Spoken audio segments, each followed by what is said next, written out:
goes down. We're crunching the numbers, calling the plays, talking all sports in a big time way. Yeah, yeah.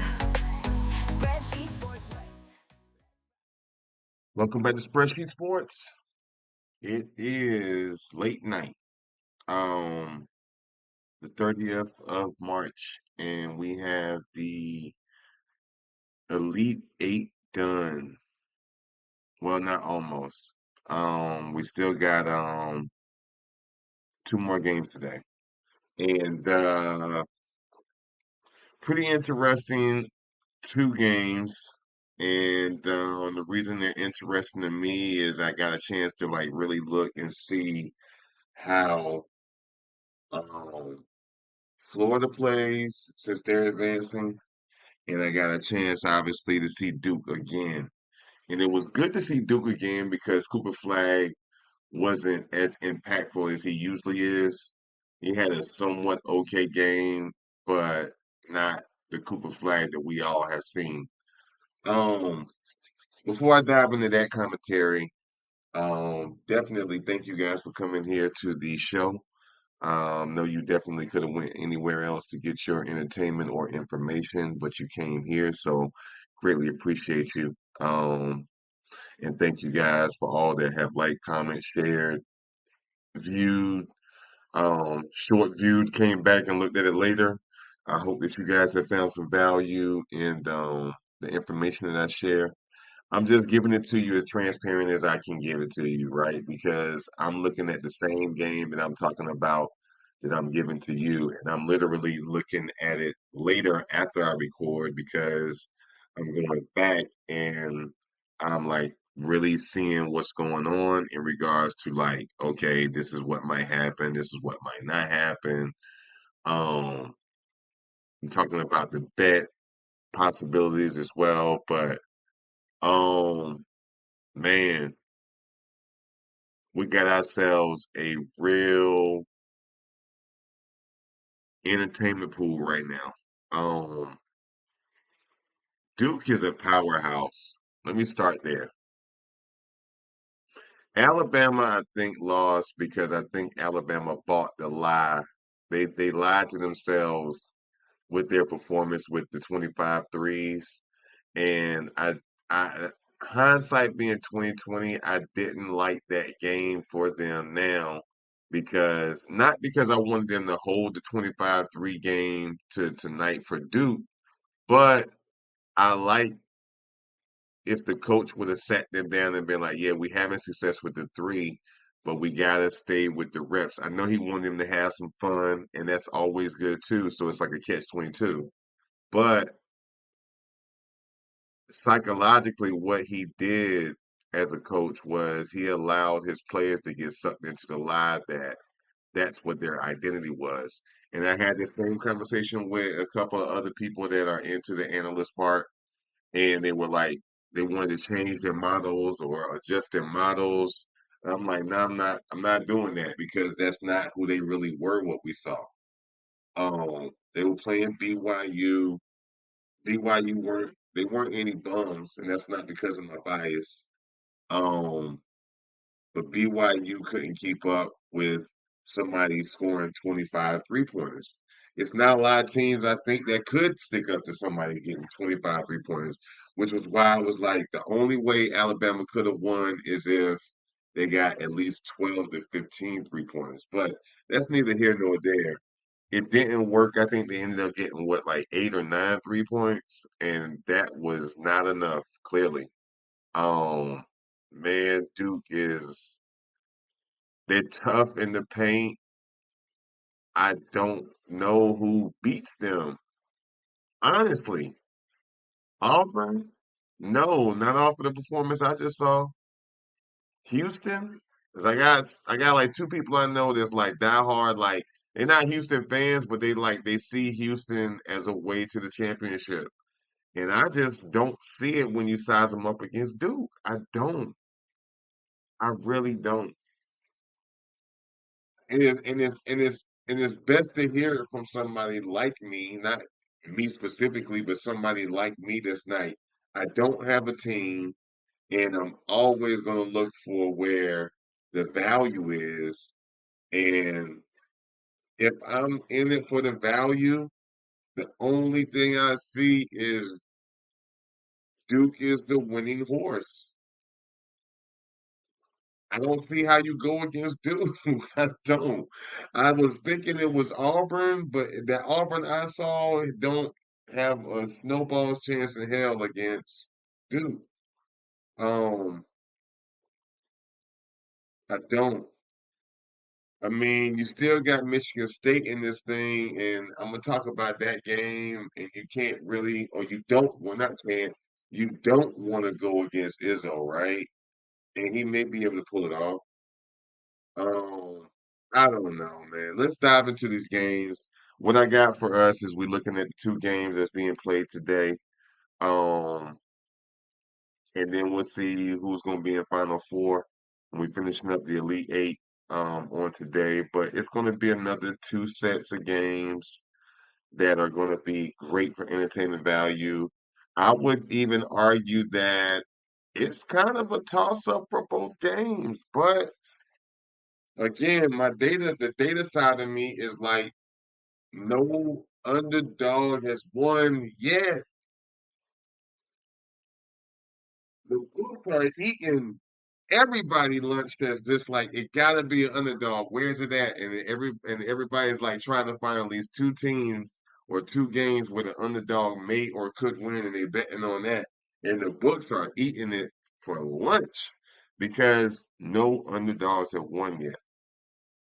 Will it be Tennessee? Because Tennessee is the underdog on the books, not in performance.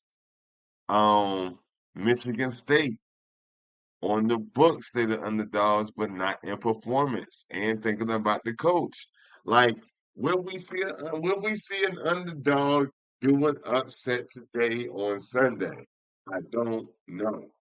I don't know. I hope so. It would be entertainment at an all-time high. Well, let's dive into the show. I got prepared for you guys. We're going over the last two games in very much in detail, and we're going to talk about my performance. We're going to talk about what it's looking like with the coaching rankings along with the player performance. We're going to break that down, and we're going to wrap things up. And this would be a really great start for you in regards to a starting point for your own research. Again, not a betting show, but I know bettors do watch the show. So definitely do any screenshots, take notes, use it as a starting point for you in regards to your research. I would really love to hear in the comments what you think about the games in regards to which way you think something might go. I could be completely wrong or I could be missing something, right? That's around the corner that I don't see. But let's dive into it and let's see what we got. I'm gonna stop running my mouth and get to the business. Um, but yeah, let's see what we got.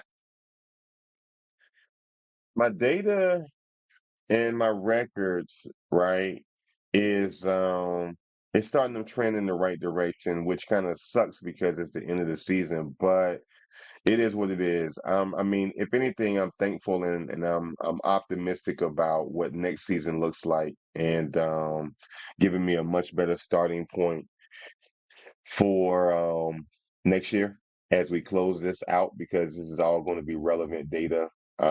Same thing in regards to the winning trends and the underdog trends. All of this going to be relevant and it'll help with identifying trends that are possible for it to be there. But as it is, right now I'm averaging in all bets 61%, 58% in money line, 63% in spreads, 69% in points, and then 61% in total bets. Yesterday's performance went as so. Um, we'll say yesterday and Thursday because these are combined. So Thursday and Friday, um, what I came up with was 72% on the total bets, and I got 100% of my money lines. Good job, T Black. Celebrate your wins, because I sucked horribly on spreads, right? I sucked horribly on spreads yesterday after having 2 good days of spreads. And then I bomb on spreads. Like I gotta go back in the lab for spread evaluation for tonight's game and tomorrow, but I sucked. Um and I identified what I got wrong when I was doing my own homework on myself, and I know what I did wrong, but it's all good. Tonight's gonna be great. We're gonna speak that into the universe, into evolution, right? Um, did pretty good with points, though. Take my win and take my lap on that. I'm happy with my points bet. Bombed in total points after having such a good run with total bets. I was on something, man. Um, I was like, I'm on covers.com, right? And I remember yesterday when I made my bet, this guy, I'm gonna call him an idiot. I'm not even gonna call him a guy. This idiot I'm talking to about the game, and he has a flag on his profile that says UK. So he's obviously for Kentucky. And I had took a bet that didn't hit. Again, I'm not lying, right? I'm telling you the truth. And on that bet, it didn't hit, and it was for plus 7.5 for Kentucky and both teams to go over 67 or 68, right? And he came on there and saying something like, um, yeah, you think that they can score in that building? Like it's a football stadium type event?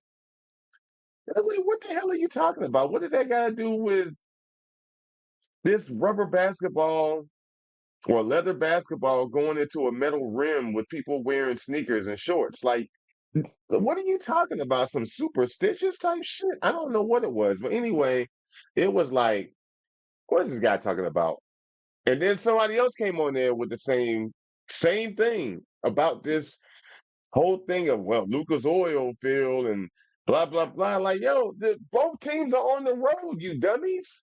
Like the win loss ratio is the win loss ratio. They're on the road. What the hell are y'all talking about? But it's always some dummies involved in this. It's just like I'm dealing with facts. You're dealing with something else, and I don't even know what it is. And it was just like, you idiot, right?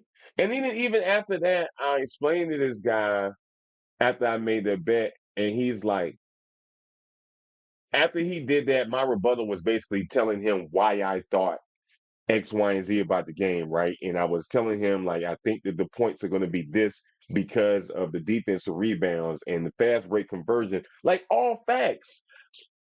His rebuttal had nothing to do with supporting why he felt the way he did. It's just spewing nonsense.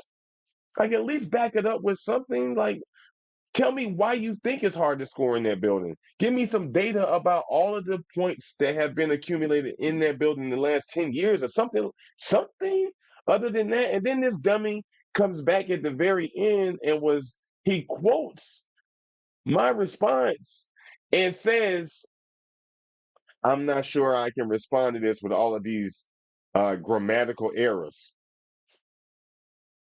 I'm like, are you serious?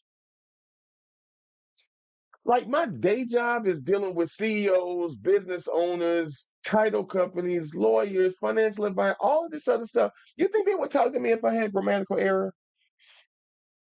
Do you really, dummy? It just blew my mind, man. It's dummies everywhere. Is all I can think. And but anyway, that's the record. The record speaks for itself. I mean, overall, like even when I look at like how long I've been like just showing you guys this, right now, like in total, those numbers that you see on the right hand side and what they represent is a total of 261 bets that I've made. Out of those 261 bets that I've made, I have won 170 of those 261 bets. That's how you get the numbers that I'm showing you, right? And out of 62 money line bets, I have won 37 of those. Out of 75 spread bets, I've won 45 of those. Out of 63 of the points bets, I've won 47 of those. Out of 61 of the total bets, I've won 39 of those. So like I'm tracking everything not to pound on my chest for anybody, but it's really about being able to hit the rewind button and really like understand what how you're doing what's good and how you're doing what's bad and how to correct it. If you don't do that, there's no way you really can move forward, right? You can't get in your feelings. You have to be very objective and brutally objective and fair with yourself about what are you doing? Are you doing it the right way? All of the above. So like just think of it that way. But anyway, just wanted to share this with you guys. That's my journey in regards to how my selections are panning out. Had some ups and some downs in all areas. You make the adjustments and you move forward. But let's look at the trends and let's see how the marketplace is looking right now in regards to the winners and the dogs.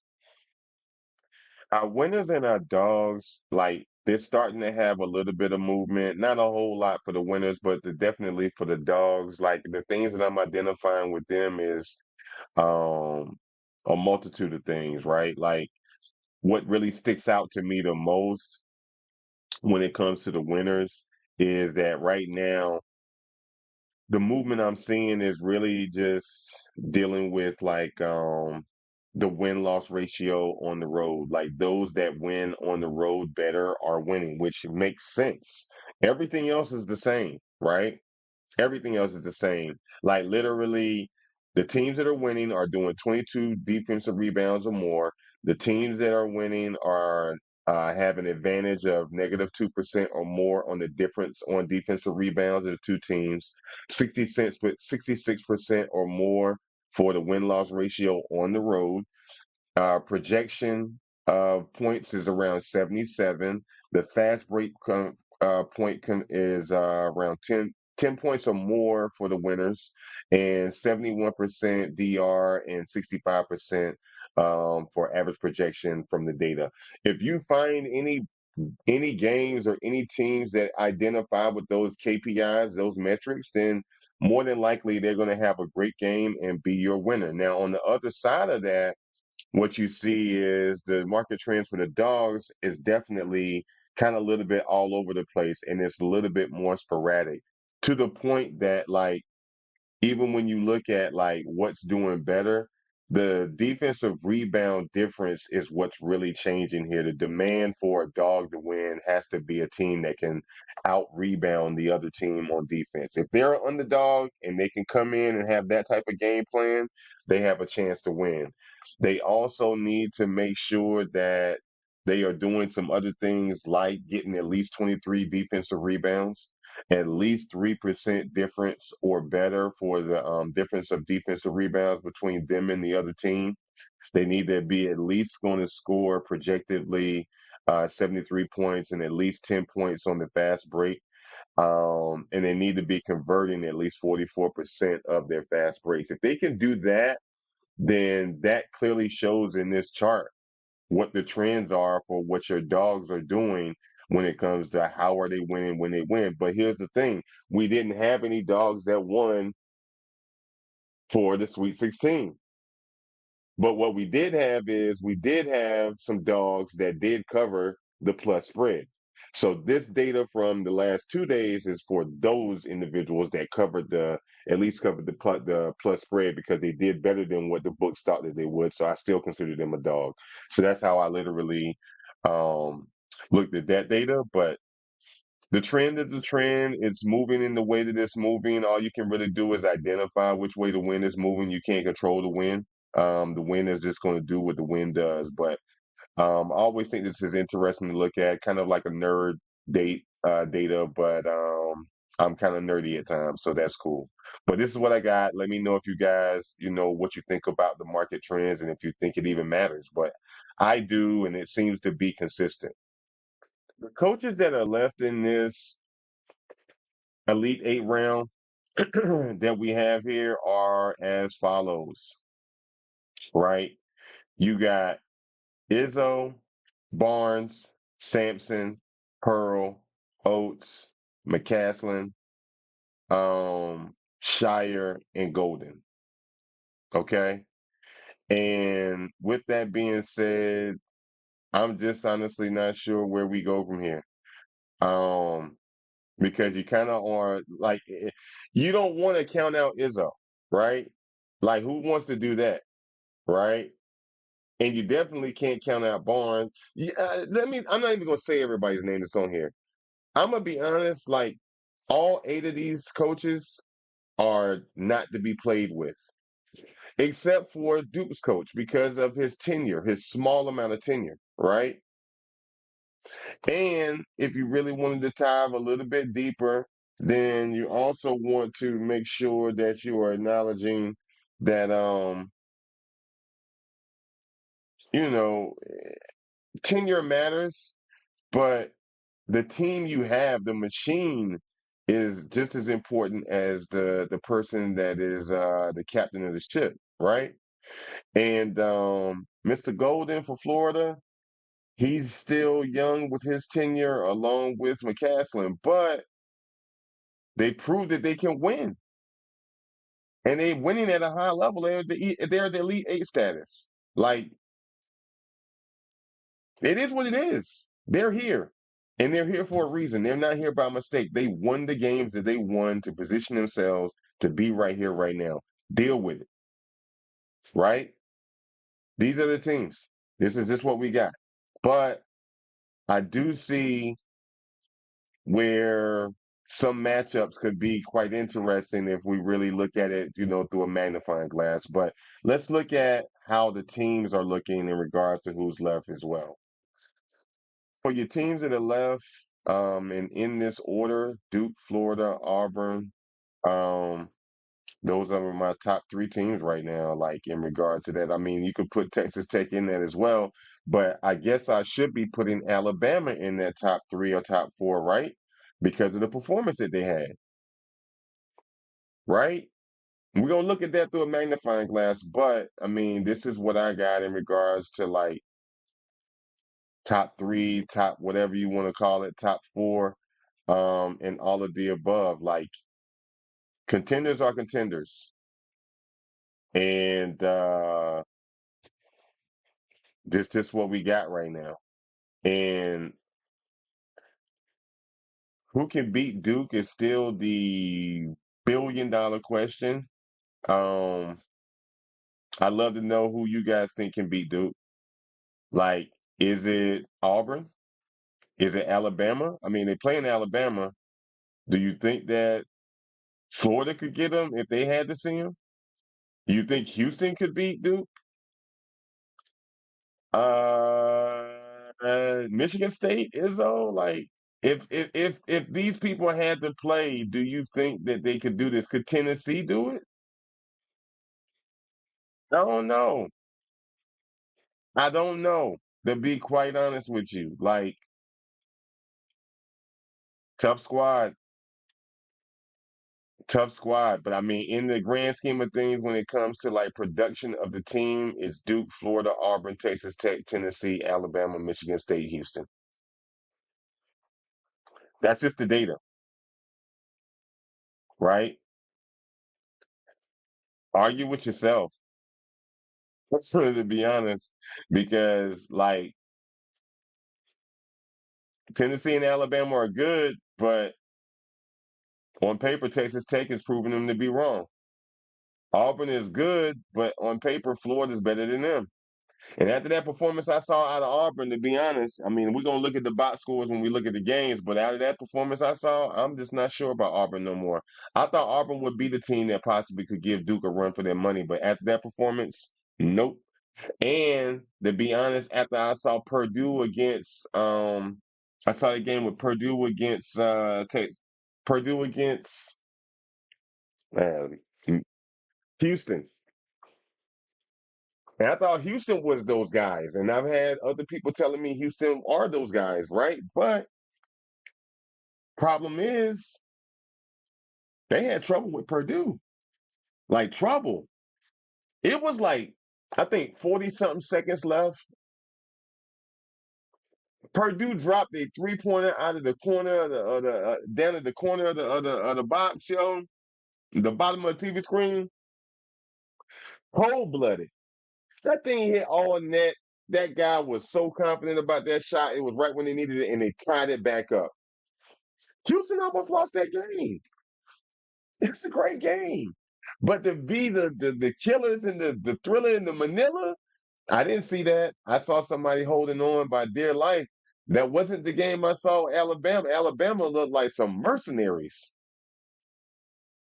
Duke looked like some mercenaries. Like these guys were some snipers.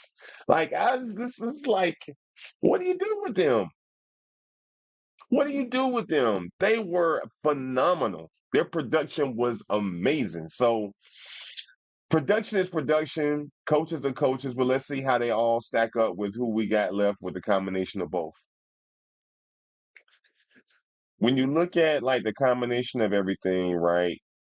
The ranking I have left is going to be Duke, Auburn, Houston, Tennessee, Alabama, Michigan State, Florida, and Texas Tech.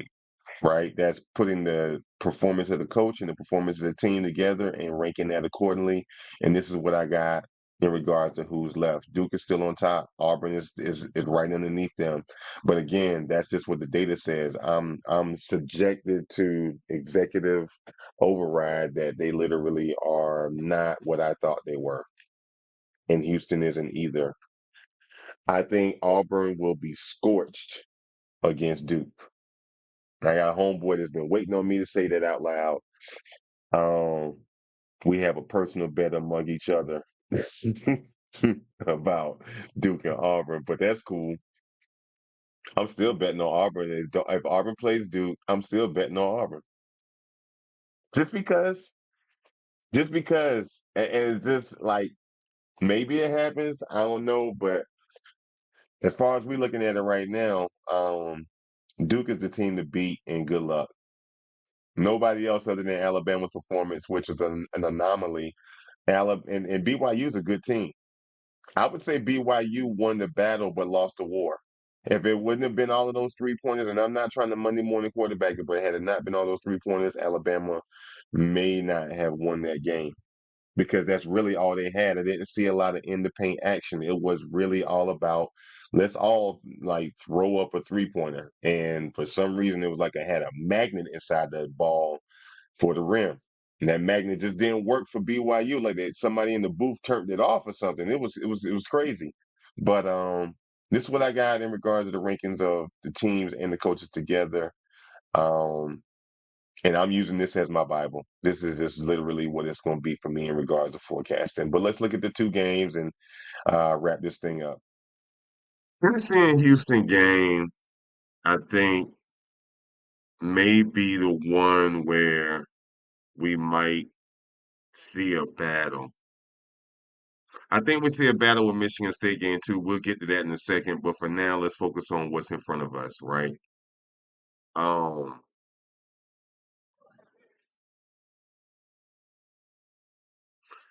at the very beginning of it all, right before we get into like the coaching and that matchup and talking about like what they did in the last game compared to what they normally do, let's start at the matchup, right?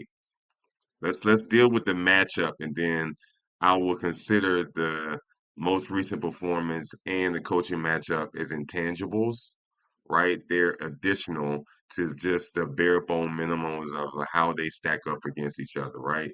So with Tennessee, you got like them winning on the road pretty good, but they don't win on the road better than Houston. So Houston would win that battle in regards to like on the road warrior status. You got more upperclassmen with Tennessee.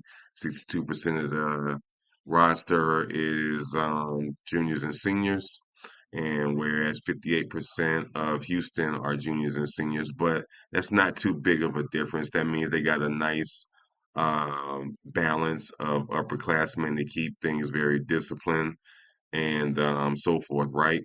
But even with that being said, the other good part is that some of those people on both rosters have been here before, so the lights aren't going to be too bright, right? So that seniority or the from the upperclassmen is going to be a plus in this particular fashion. But here's the other part of this equation. On the matchup side, right? Tennessee is coming in and they have the edge on offensive points.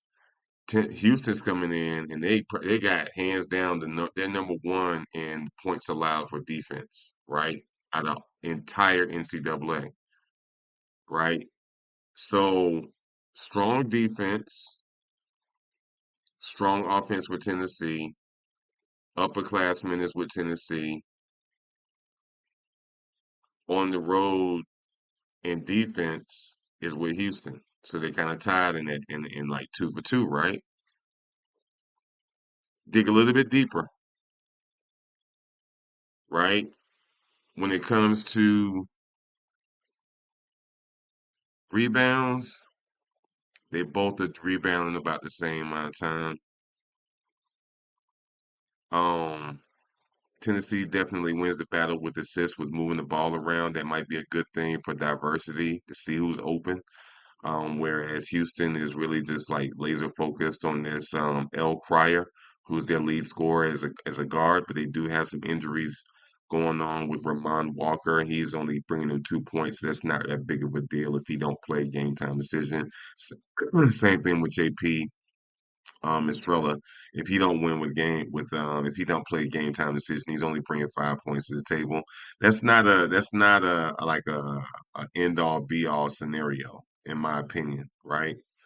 Um, for those that are into the whole thing of conference rankings, I mean, this is the SEC versus the Big 12. I mean, some people would argue that the SEC is the stronger conference this year, which is a good argument because most of your teams in starting in the Sweet 16 were SEC.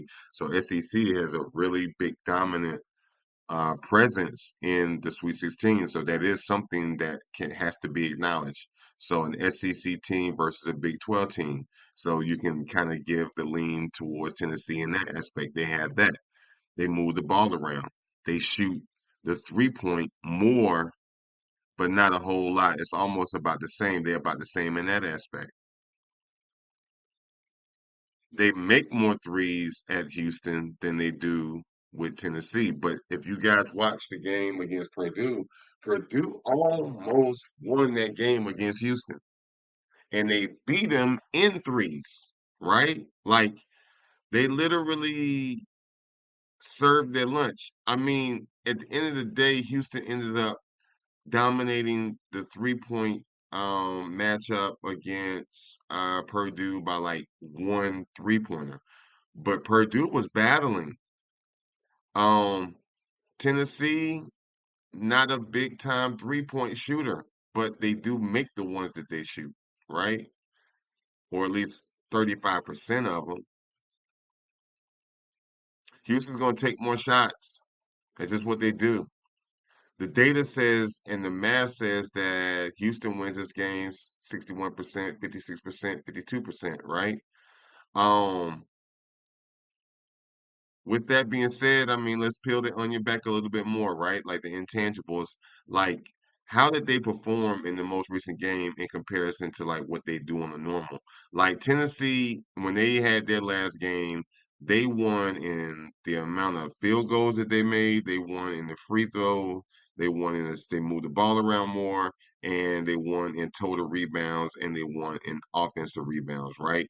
So with that being said, can they bring that same game to Houston? Because if they bring that same game to Houston and winning what 5 categories out of 6, and Houston is bringing 4 categories out of 6, where their last game it was also in the amount of field goals they got 23, whereas Tennessee got 29. If they can get 29 buckets over um Houston's 23, then that changes things, right? And even when you look at like the 3 pointers, Houston would win that battle based off of their most recent performance. Tennessee wins the rebound mismatch if they bring what they just if they play how they just played most recently. And then both of them are kind of tied when it comes to offensive rebounds. This really might come down to like fast breaks, to be honest. And when I look at the fast break, it's it's one of those things where it's like, should I consider it? Yeah, you should. And the reason why is this. Um, this is going to be somewhat of a slow game, to be honest. It's going to be a lot of half court play because neither team does a lot of defensive rebounds. They do about 20 defensive rebounds apiece. And then on top of that, they only convert the fast breaks from a defensive rebound around 38%, both of them, right? They only give you 8 points on a fast break. So, with that being said, I don't see the fast paced part. I see a real slow game. Um, and I see them really like, it's definitely going to be above 60 points apiece. You can put that in the books. Really good bet that's out there. Both teams over 58 and a half points plus 100. How do you not take that? I already did. Hope you do too. But um, when I came across that, I was like, "What? Are you serious?" Um, but yeah, that's out there floating around the marketplace. Hope you can catch that in enough time. They might be done changed it by the time you watch this, but um, that's on the marketplace. Uh, Deeper dive, the coaching matchup, Rick Barnes, Kelvin Sampson, both of them been in this business 38 years coaching. If in fact you're looking at this game from the coaching is going to be what it is, you pretty much almost got the same coach. Even though the ranking part with the team or the ranking of the coaches, I would say that, you know, Rick Barnes, I would say, is more so of a number one coach versus Houston is a number four coach, right? I would probably say that more so than anything else. But with that being said, here's the thing. Um, they both been to the Sweet 16 or better around the same amount of times, 9 and 8. One got 835, another one got 795 wins. I'm not going to really crucify them or scrutinize them over the amount of wins because both of them been in the business 38 years. They both had bad teams, good teams. They've coached bad teams to good scenarios. They've had great teams that just didn't cut the mustard. Like, it's a lot that come into that whole thing of who got the most wins. Like, I'm not going to use that to be like, oh, he's better because he got more wins. They've been in the business the longest. They've both been in this, and they've seen the lights. The lights aren't too bright for the coaches. And with your upperclassmen, some of them already have been here last year when they got into this whole situation. The lights aren't bright for anybody. I think we're going to see a solid, focused game from the players, and they literally are going to come and execute what the coaches allow them to do or tell them and instruct them to do. And with that being said, if I gotta choose who I think gonna win this game,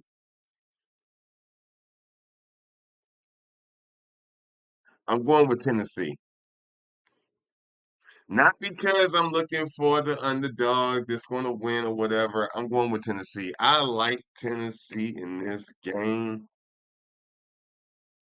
I love Houston, but what I saw against Purdue, unless Houston is playing a lot better than what they played against Purdue, and that may be an anomaly as well. Like maybe this, every game except the Duke game may have been an anomaly where we didn't see who we thought we were going to see. Especially with the Auburn game, I wasn't impressed with them either. So I think unless Auburn brings a different game, I don't know if Auburn makes it past the next round. I'll talk about Izzo and Michigan State in a minute because I think they out of gas too, but we'll get to that. But dealing with this game, I think Tennessee is your horse. The books definitely think that Tennessee got a chance because that's why they got the spread at 2.5. If they didn't, it'd be at 6.5 or 7 or whatever. At 2.5, the book thinks that the Tennessee can win also. Houston is the favorite on paper, but looking at how we pulled everything apart in regards to the matchup, the coaches, the performance, the most recent performance, and what the output was, and all of that in, I like Tennessee It's hard to deny it. I think they're my winner chicken dinner. And I like it at plus 138, and I like it with the whole plus 58 and a half for plus 100. That's like 138 plus a plus 100. Like that'll be a nice ticket. And even if you add on something from the other game with that. Like we're gonna talk about that, but if you can pull out like two things from the other game, you might be sitting on a ticket with like maybe close to plus 600, 700 off of like four things that are like kind of staring us in the face. I don't know, but let's see. Let's see. Michigan State and Auburn is going to be an interesting matchup. Um, Again, I mean, if you want to start at the whole conference thing, SEC versus Big Ten, another SEC team. Um, the data thinks that Auburn is going to win, and probably most of the fans think that Auburn is going to win. I'm not sure I can buy into that quite yet, and the reason is it's like a lot of different things that's nagging at me about this game. But let's just like dive into it and see what we got. Really no difference in who wins on the road better. Both of them winning over 70%. Auburn wins 85% of their games on the road. Both of them are classified road warriors. Um, and even with that being said, with upperclassmen, that's probably the only edge is that Auburn has more upperclassmen. A little bit over half of Michigan State are upperclassmen, and a lot of the starters are upperclassmen. So that's a good thing because they have the discipline, the leadership, and everything else. Both teams have been here before in regards to Sweet 16 or higher. So this is not a scenario where they're like they haven't been here before. They don't know what to expect. They know exactly what to expect. And the younger guys will follow suit to the leadership of the upperclassmen and get in line. Both teams are going to be running their system that they are very accustomed to. Um, I don't know. I mean, because the other thing that kind of like really like kind of stands out to me is this. Michigan State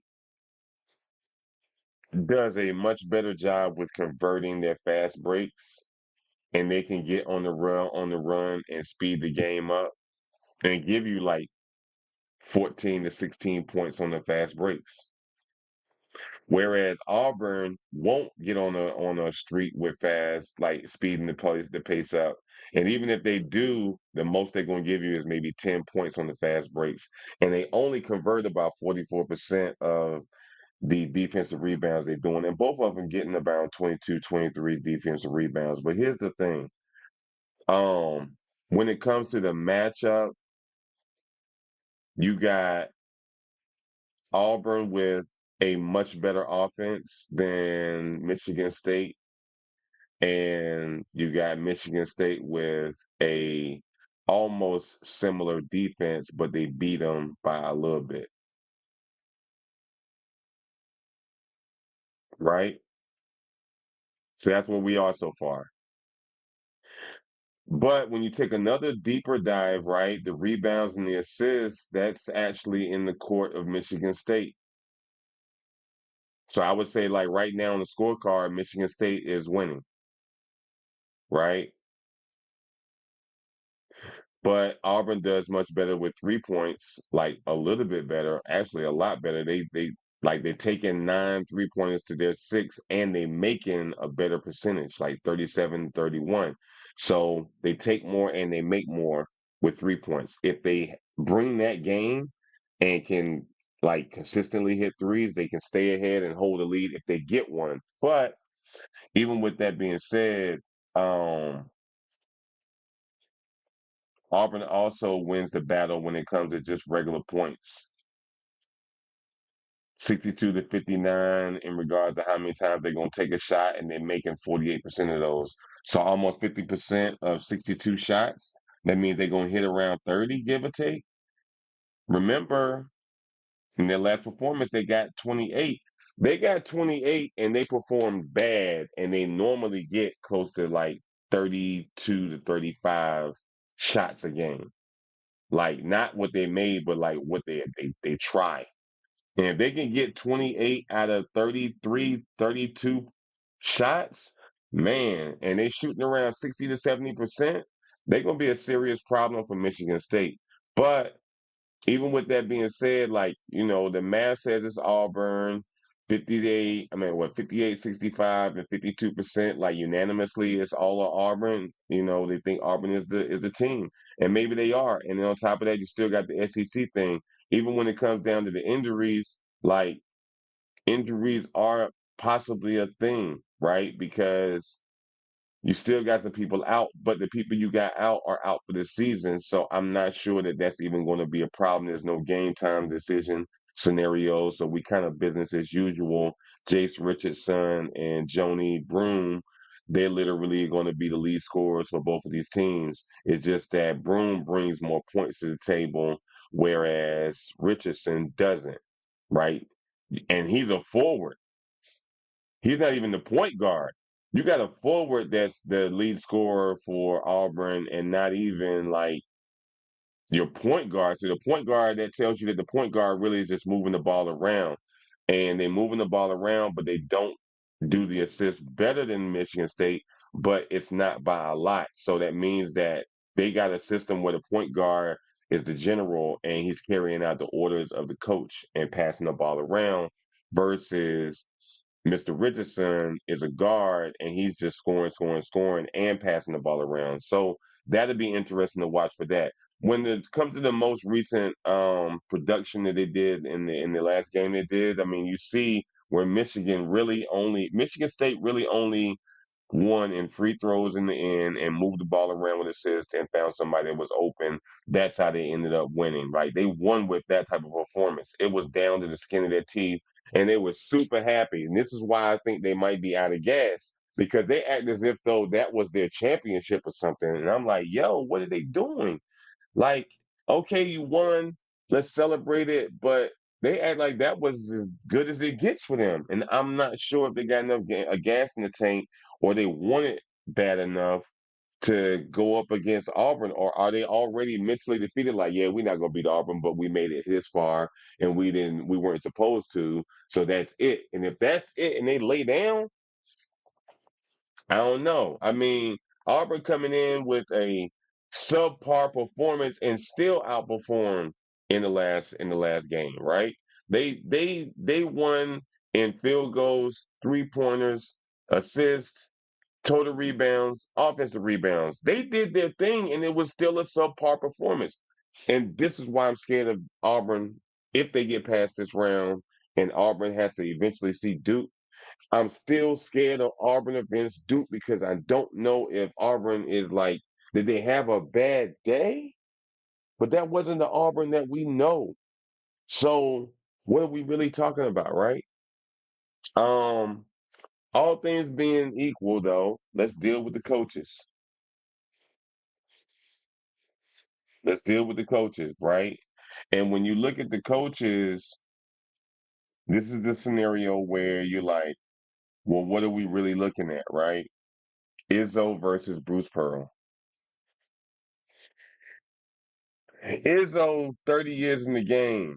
Bruce Pearl, 33 years in the game.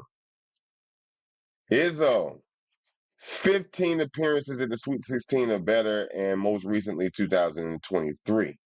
Bruce Pearl, last time he been here was 2008, and he only got 9 appearances under his belt. They both are in the 700 club for career wins, right? So you almost want to be like, they're kind of the same, but they're not. I don't know many people that would go against Izzo. I don't really want to go against Izzo. To be honest, I'm still scratching my head on this game. I don't have an answer for you for this game, and that may be disappointing to you.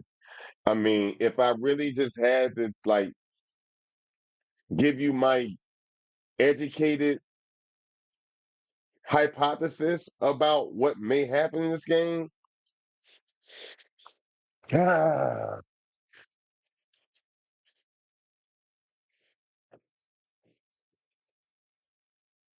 I think it's low scoring. I think Michigan stays in this game and they stay scrappy. They obviously had a fast break on their side, and I think they stay scrappy. They in the paint. It's going to be a lot of fouls in this game. Um, it's going to be quite chippy if Michigan State has their head in the game. I won't really, and that's the unfortunate part because if I could see the first minute of the game, I can kind of tell you which way this shit gonna go. But we don't have that luxury. We're all guessing, right? We don't have the psychological part in our data. But I think Michigan is out of gas. I really do. And if they are, it's a cakewalk for Auburn. If Michigan doesn't, in fact, if like, and this is where Izzo comes in and his ability to handle his hardware, his players, right? He may be psychologically prepping them like, yo, we can't give up, we can't lay down, and we're not going to. If that's the case, injury's not a problem in this game. Magnificent matchup from the coaches all the way down to the players. It's a rubber ball. Let's see what happens. Metal rim. Everybody got on sneakers. It's a matchup. It's a matchup. I don't want to go against Izzo, but I am kind of team Auburn, to be honest. I'm gonna think about this game. I don't know. You tell me what you think. I know I'm supposed to be picking Auburn. I'm supposed to. A number two Auburn versus a number six Michigan State. But then Michigan State got a number three coach versus a number five coach, right? What do you do with that? It's almost like it counterbalances out.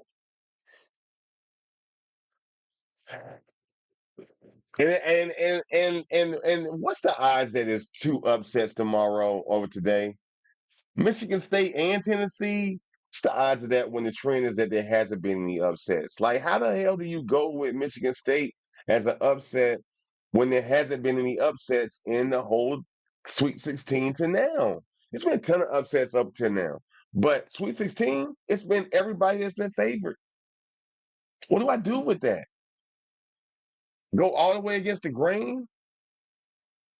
And if I do go against the grain, I'm like, only if Auburn has the same performance they had the last time, then Michigan State has a chance. If Auburn shakes itself off of what we just saw the last time and we see what they really are, they beat Michigan by 10. That's the best I got for you. That's the best I got for you. The spread is 4.5. Maybe for insurance purposes, you buy the bet, buy the spread to 6.5.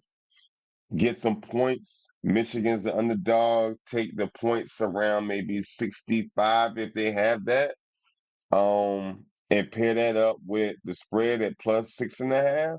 It'll take you over plus cheese for that combined. That would probably be the only value I see in this. I don't see any other value. I'm not negative 210 is not bad as long as you put it with something. And with it barely being a slow game, I like under in this game. I like under total points because I think it's not going to be like a high scoring game. It's going to be a lot of half court play. So, yeah, under on total points, plus 6.5 for Michigan State, or you take Auburn for the win, or maybe you take a combination of all, two of those three or all three. You could take all three. It's a tight ticket. You take all three, but it's probably like plus 600 if you take all three. That might be a good bet. It might be a good move for you. But again, not a betting channel. You do whatever you like. So, ladies and gentlemen, that brings it to the end of the show. Hope you guys liked it today. I hope you liked how I broke the games down. I think we are in for a really entertaining day. And both teams are, all four teams are going to come into this focused, I think. I'm still a little leery about Michigan State, but I know they're going to come in focused. I don't know if they're going to come in enthused. Because of the coach they got, they're going to have their game face on because he's going to try his best to prep them psychologically. I don't know if their feet can match their mind and their will. I don't know. I don't know if they're going to try to impose their will. I don't know. Um, But either way, there is some value. There is some plays I see from a betting perspective that you can possibly take. Um, I kind of made my mind up on half of it, and the other one I'm still scratching my head. We got plenty of time till 2 o'clock. Um, but yeah, that's what I got. Leave me some info in the comment section if you disagree. I love it if you disagree because it gives me another perspective to think about.